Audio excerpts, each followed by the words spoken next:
Sampai di depan rumah. Kamu kok tahu rumahku di sini? Aku kan nggak tunjukin jalan. Tanyaku menyelidik. Jangan-jangan dia selama ini menjadi detektif. Ini zaman modern, bukan zaman batu. Jawabnya segitu saja. Ayo turun. Mau ikut ke rumahku? Ujarnya lagi. Dan aku kaget. Ih, Oga. Oke, ini mau keluar. Tapi jemariku diam. Yang tadinya akan membuka pintu sejenak kuurungkan. Kenapa? Tanya Ferry. Ku posisikan dudukku seperti awal. Fer, tolong kasih pengertian sama Arjuna ya. Sampaikan kata maaf aku buat dia. Bisa kan? Ujarku bahas lagi soal Arjuna. Ferry diam. Lalu perlahan ia menolehku. Ia mengangguk pelan. Oke, kamu tenang saja. Arjuna memang tipikal seperti itu. Cuek dan mudah emosi. Tapi palingan sebentar kok. Nanti juga enggak lagi. Jelas Ferry. Ku hela nafas. Lalu ku toleh wajah Ferry. Fer, ini bukan soal cinta ya. Yang sekarang berantem dan nanti manis-manis lagi. Ini tuh beda. Ini soal nyawa. Aku sudah hilangkan nyawa Om Yudi menurutnya.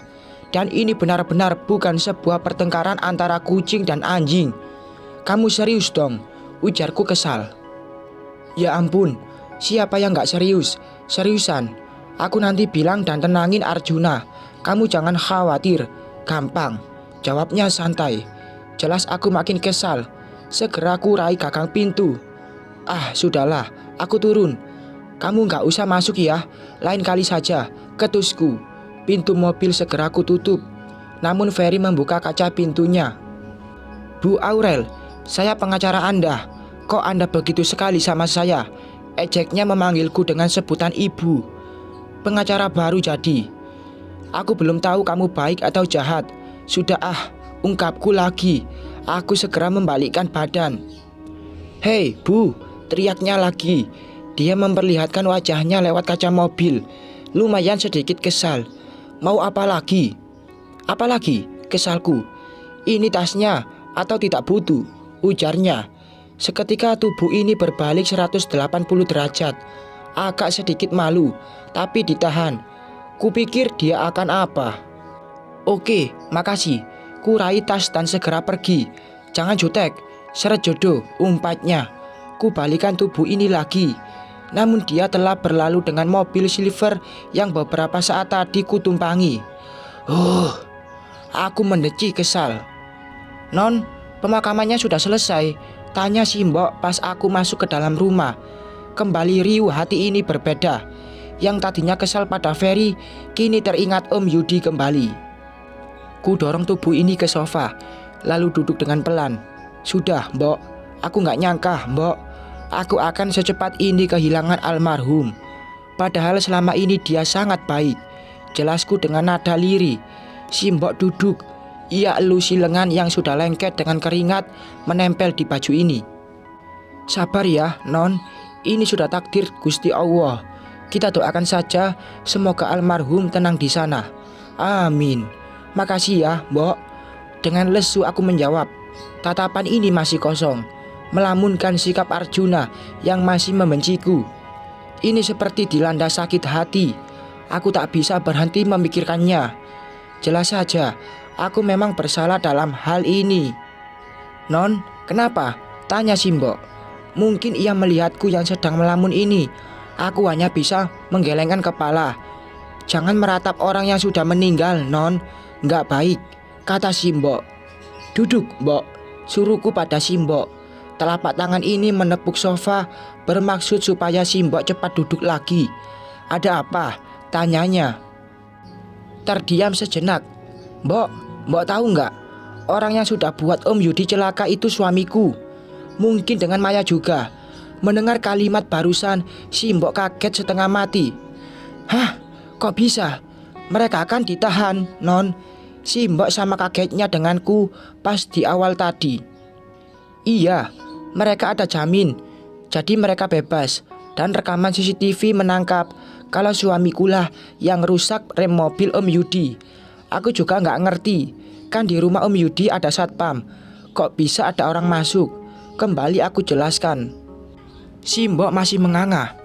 Ya Gusti, beneran non, si mbok belum percaya. Ku jawab dengan anggukan pilu. Astagfirullah. Kejutnya beristighfar. Mbok, aku ke kamar dulu ya. Aku tak jelaskan perihal Juna yang benci pada wanita penuh dosa ini. Biar aku pendam sendiri saja. Iya non, jawab si mbok masih dengan pandangan bingung. Mbok, ujarku setelah beberapa langkah menjauh darinya. Si mbok menoleh. Mbok kalau kemana-mana hati-hati ya. Atau mbok pergi sama Pak Nasir. Jangan sendiri. Pesanku dengan nada lirih. Karena entah mengapa aku khawatir dengan orang-orang yang ada di sekelilingku. Apalagi polisi belum menemukan keberadaan dua durjana itu. Iya non, makasih. Si mbok akan selalu hati-hati, jawab si mbok sembari hengkang dari sofa. Aku mengangguk lalu pergi ke arah kamar. Semalaman aku tak bisa tidur karena masih berduka atas kepergian Om Yudi. Apalagi aku juga masih kepikiran sikap Arjuna yang mungkin makin murka saja. Sungguh ini tak pernah terbayangkan sebelumnya kalau Mas Andri dan si Maya itu bisa dibebaskan dengan jaminan. Tahu seperti itu, aku letakkan saja meriam di kepala mereka. Aku dihukum, oke, tapi aku akan puas.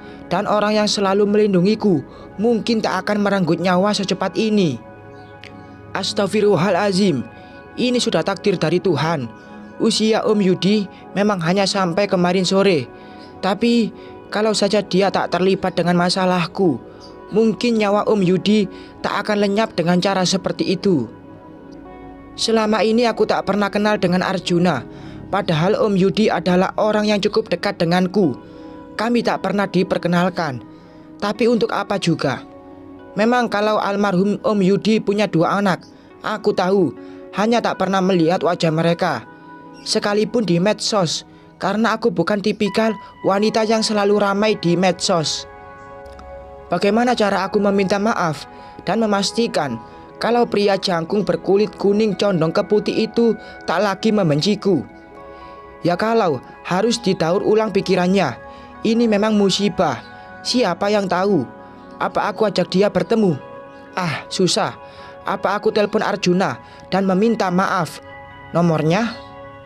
Segera kurai ponsel yang sedari tadi kusimpan di atas nakas. Ya ampun, kan aku gak punya nomor Tania. Otak-atik tak tahu arah. Baru teringat, aku sudah punya nomor Ferry, pengacara baruku. Katanya ia sudah handal dan dia bilang masih magang. Padahal dia sudah sah menjadi seorang pengacara. Pembohong. Mulai ku cari nama Ferry, berniat menyentuh thumbnail panggilan. Dia keburu manggil duluan. Benar-benar satu pemikiran dengan si orang baru ini. Langsung saja ku angkat panggilan darinya. Untuk apa juga ia sepagi ini menelponku? Ya, halo, jawabku setelah mengangkat panggilan. Assalamualaikum, Rel, sudah bangun? Dek, aku malah cuek dengan ucapan yang memang wajib diucapkan oleh seorang muslim. Waalaikumsalam. Ya, aku sudah bangun, jawabku gagap dan super malu. Pria yang terlihat angkuh, sedikit bawel itu ternyata sopan juga. Baguslah, aku pikir kamu masih bermimpi, ujarnya dari kejauhan, membuat aroma kesal ini naik sampai ke ujung dada. Ada apa? Ini masih pagi buta, ujarku lagi. Baru saja aku akan telepon kamu, tapi kamu sudah masuk duluan, imbuhku.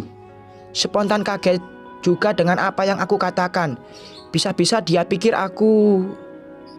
Dia terkekeh. Oh iya, itu artinya sehati, jawabnya terus terkekeh. Aku sedikit kesal dan malu. Kenapa pula aku harus jujur perihal niatku? Sial. Sudahlah, ada apa?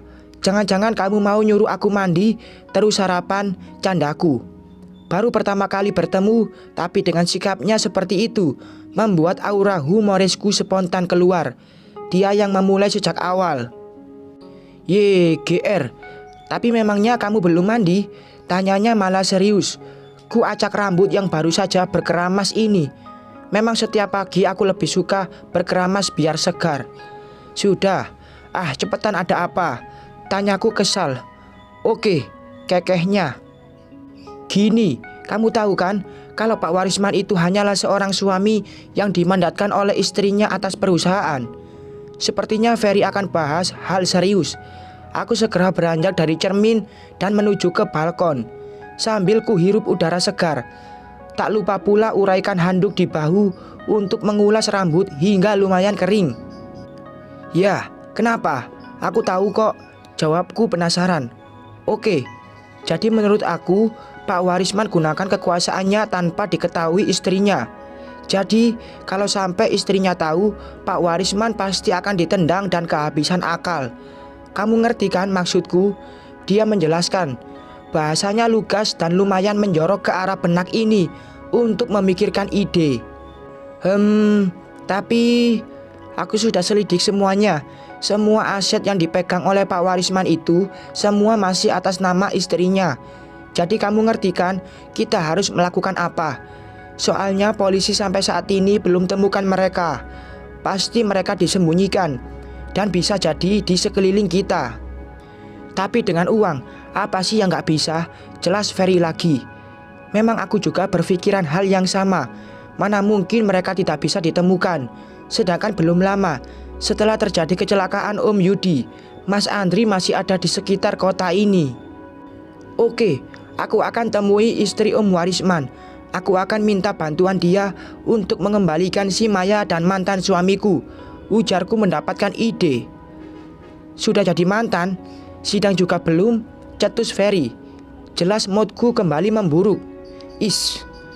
Tapi kan, iya, dan kamu bilang minggu depan. Dan aku gak mau lama-lama.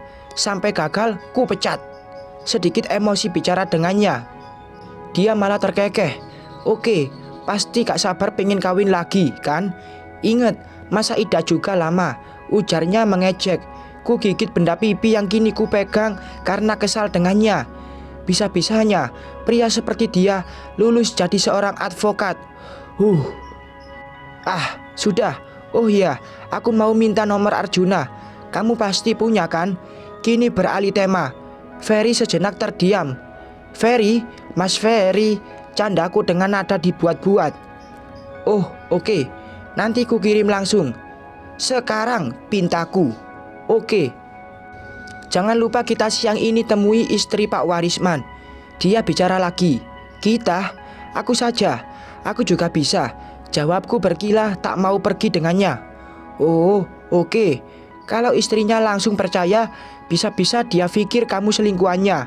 Terus kamu ditendang sebelum bicara banyak. Kamu tahu kan gimana sensinya tante-tante konglomerat? Sama seperti kamu. Dia mengejek di akhir. Aku mendecik kesal.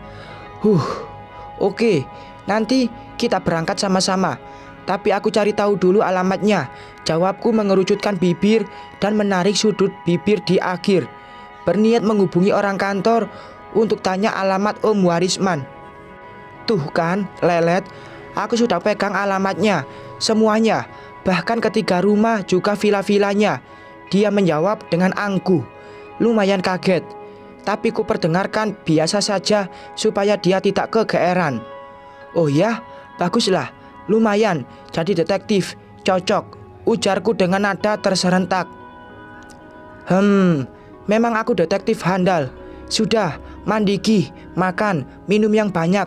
Nanti jam 10 aku jemput. Titahnya. Aku sudah mandi, Mas Ferry. Sudah, bye. Aku akhiri panggilan lebih dulu. Ingin segera aku dapat nomor Arjuna dan aku akan menelponnya. Bersambung.